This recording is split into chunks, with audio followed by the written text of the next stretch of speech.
Fundamentación de la metafísica de las costumbres, por Immanuel Kant. Parte 13, capítulo 3. Último paso de la metafísica de las costumbres a la crítica de la razón pura práctica. 2. A esta conclusión tiene que llegar el hombre reflexivo acerca de todo aquello que pueda presentársele, y sin duda se encuentra también en el entendimiento común, que, como es sabido, tiende a creer que detrás de los objetos de los sentidos existe algo invisible y activo por sí mismo, aunque pronto se estropea tal pensamiento al apresurarse a sensibilizar ese algo invisible, o sea, al querer hacer de ello un objeto de la intuición, con lo que no se convierte en un entendimiento más sensato de ninguna forma. Ahora bien, el hombre encuentra en su interior una facultad por la que se distingue de todas las demás cosas, e incluso de sí mismo, en cuanto que es afectado por objetos, y esa facultad no es otra que la razón. Como actividad propia, es incluso más alta que el entendimiento, porque aunque este es también una actividad propia y no contiene, como el sentido, meras representaciones que solo se producen cuando somos afectados por objetos, lo que hace que, en este sentido, seamos pasivos, no puede extraer de su actividad, sin embargo, más que aquellos conceptos que solo sirven para reducir a reglas las representaciones sensibles y reunirlas en una conciencia, lo que hace que, sin ese uso de la sensibilidad, le sea absolutamente imposible pensar. La razón, en cambio, muestra una espontaneidad tan pura a través de las ideas que por ella excede con mucho a todo lo que pueda darle la sensibilidad, ya que su más principal tarea consiste precisamente en distinguir el mundo sensible del mundo inteligible, señalando así al entendimiento sus propios límites.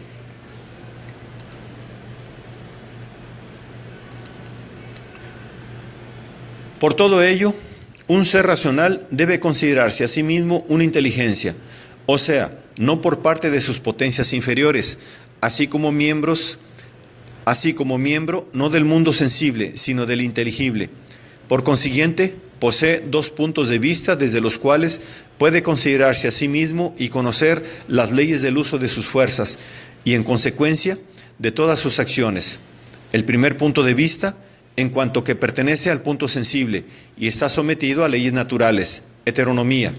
y el segundo, en cuanto que pertenece al mundo inteligible y se haya sometido a leyes independientes de la naturaleza, leyes fundamentadas solamente en la razón, no en la experiencia. Como ser racional y, por tanto, perteneciente al mundo inteligible, el hombre nunca puede pensar la causalidad de su propia voluntad, más que bajo la idea de libertad, pues esta no es otra cosa que la independencia de las causas determinantes del mundo sensible, independencia que siempre debe atribuirse a sí misma la razón. A la idea de libertad, por otro lado, viene a vincularse necesariamente el concepto de autonomía, y con esta, el principio universal de la moralidad que sirve de fundamento a la idea de todas las acciones de los seres racionales, exactamente igual que la noción de ley natural sirve de fundamento a todos los fenómenos. De esta manera, queda desechado el temor manifestado más arriba de que hubiese un círculo vicioso escondido en nuestra conclusión, que iba de la libertad a la autonomía y de esta a la ley moral. Es decir, de que acaso hubiéramos establecido la idea de la libertad precisamente para dotar de fundamento a la ley moral, con el objeto de concluir esta de aquella, sin poder dar entonces ningún fundamento de la libertad, sino solo admitirla como una petición de principio, algo que con gusto admitimos nosotros, almas bien dispuestas moralmente, pero que no podemos nunca establecer como una proposición demostrable. Ahora ya vemos que cuando nos pensamos como seres libres, nos incluimos en el mundo inteligible como miembros suyos, así como que conocemos la autonomía de la voluntad con su consecuencia, la moralidad. Sin embargo, si nos pensamos como seres obligados, nos consideramos pertenecientes tanto al mundo sensible como al inteligible. ¿Cómo es posible un imperativo categórico? El ser racional se considera, al ser inteligencia perteneciente al mundo inteligible, y llama voluntad a su causalidad porque la considera una causa eficiente perteneciente solo a este mundo, solo a ese mundo. Por otro lado, sin embargo, tiene conciencia de sí también como parte del mundo sensible, en el que sus acciones se encuentran como simples fenómenos de aquella causalidad. Ahora bien, la posibilidad de tales acciones no puede comprenderse por esa causalidad, pues no la conocemos, sino que son más bien las acciones mismas las que han de ser conocidas como determinadas por otros fenómenos, o sea, apetitos e inclinaciones, pues pertenecen al mundo sensible. Como mero miembro del mundo inteligible, todas mis acciones se adecuarían perfectamente al principio de la autonomía de la voluntad, mientras que como simple parte del mundo sensible, mis acciones tendrían que ser tomadas completamente conforme a la ley natural de apetitos e inclinaciones.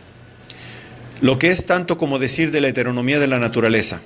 Las primeras se asentarían en el supremo principio de la moralidad, las segundas en el de la felicidad. No obstante, puesto que el mundo inteligible contiene el fundamento del mundo sensible y por tanto también de sus leyes, y es, con respecto a mi voluntad, que pertenece a él completamente, inmediatamente legislador y debe ser pensado como tal. Resulta de aquí que, aunque por otra parte me conozca también como un ser perteneciente al mundo sensible, habré de conocerme, en cuanto a inteligencia, como un ser sometido a la ley del mundo inteligible,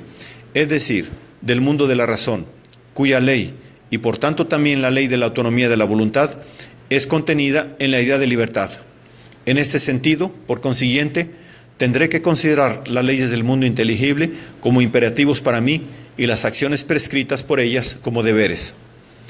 Así son posibles precisamente los imperativos categóricos, porque la idea de libertad hace de mí un miembro de un mundo inteligible, y si yo no formara parte más que de este mundo, todas mis acciones se adecuarían siempre a la autonomía de la voluntad. Pero como al mismo tiempo me intuyo como miembro del mundo sensible, esas acciones, en todo caso, deben conformarse a dicha autonomía. Este deber categórico representa una proposición sintética a priori, puesto que a mi voluntad afectada por apetitos sensibles se añade la idea de esa misma voluntad como algo perteneciente al mundo inteligible, pura, por sí misma práctica, que contiene la condición suprema de la voluntad sensible por medio de la razón. Ocurre poco más o menos como cuando a las intuiciones del mundo sensible se añaden conceptos del entendimiento, que por sí mismos no significan más que la forma de una ley en general, y así se hacen posibles proposiciones sintéticas a priori sobre las que viene a descansar todo el conocimiento de la naturaleza. El uso práctico de la razón humana común confirma la exactitud de esta deducción. No hay nadie, ni siquiera el peor sinvergüenza, que, estando habituado a utilizar su razón, no sienta, al oír ejemplos de rectitud en los fines, o de firmeza en las buenas máximas, o de compasión y benevolencia universales, junto con grandes sacrificios de provecho y bienestar, el deseo de tener él también esos buenos sentimientos, y aunque no pueda conseguirlo a causa de sus inclinaciones y apetitos, no deja de desear verse libre de ellos, pues a él mismo le pesan. Con ello, esta persona demuestra que, por medio del pensamiento, se autoincluye, con una voluntad libre de los acosos de la sensibilidad, en el orden de cosas harto diferente del de sus apetitos en el campo de la sensibilidad, pues de aquel noble deseo no puede esperar ningún placer de la sensibilidad, y por tanto ningún estado que satisfaga sus inclinaciones, sean reales o imaginarias, pues ello iría en menoscabo de la excelencia de la idea que domina su deseo, sino solo un mayor valor interior de su persona.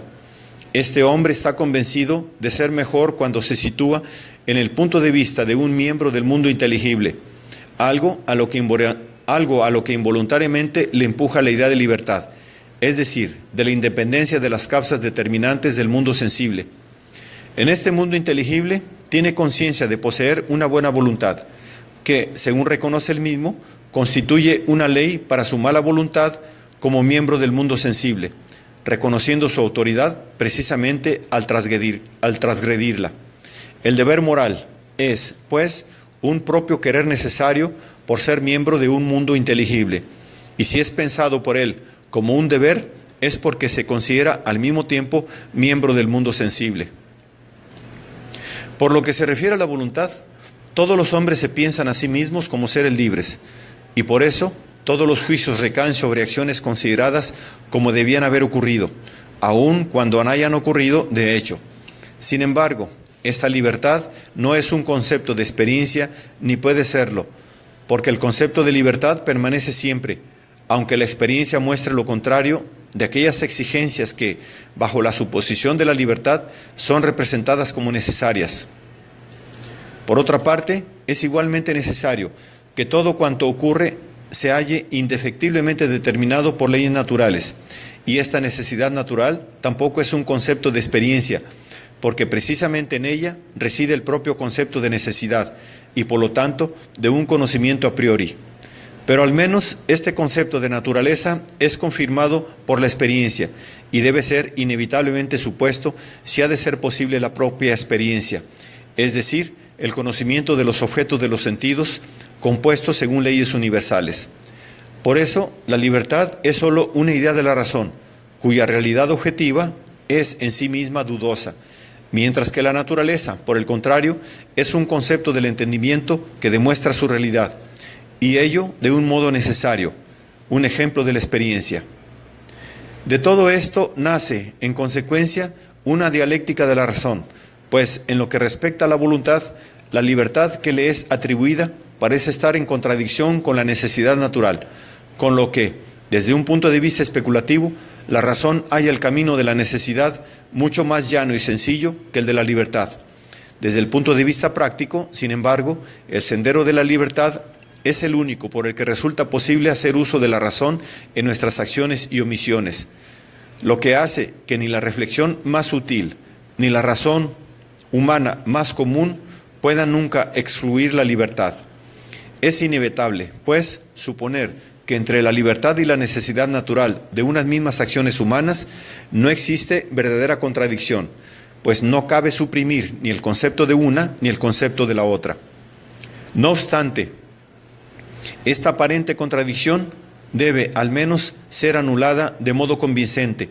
aunque nunca pueda llegar a concebirse cómo es posible la libertad, ya que incluso si el pensamiento de la libertad se contradice o se opone a la naturaleza hasta la incompatibilidad más absoluta, tendría que ser abandonado frente a la necesidad natural.